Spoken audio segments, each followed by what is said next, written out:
Hello everyone, today we will be discussing the Melacha of Zoreia, planting.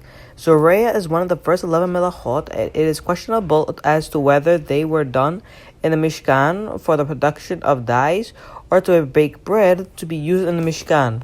In addition to the Av Melacha of planting, which we might loosely define as causing a seed to grow, the Gemara lists 4 other Melachot, which together with Zoreia are considered one Melacha. The 4 are Zomer, pruning, Notea, planting a tree, Mavrich, replanting a sapling in the ground, and Makriv, grafting. A common question regarding Zoreia is whether there is a violation of Zoreia by placing plants in water.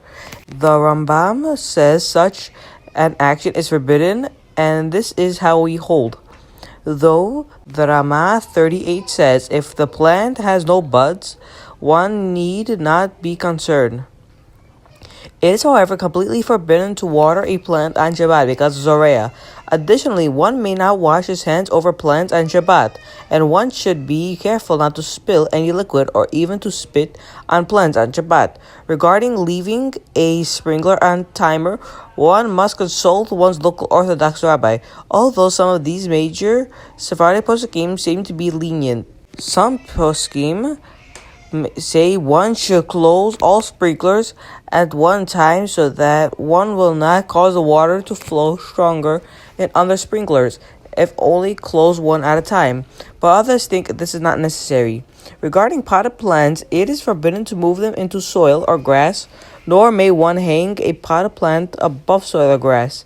Many authorities forbid handling a potted plant on Shabbat, even with it doesn't improve its growth, while some are lenient. If a potted plant fell over, one may sweep the dirt, but one may not put it back in the plant pot. Lastly, regarding putting flowers in a vase, a baker of flowers isn't muhtzah. Therefore, it is permissible to move a vase with flowers. It is also permissible to remove flowers from water on Shabbat.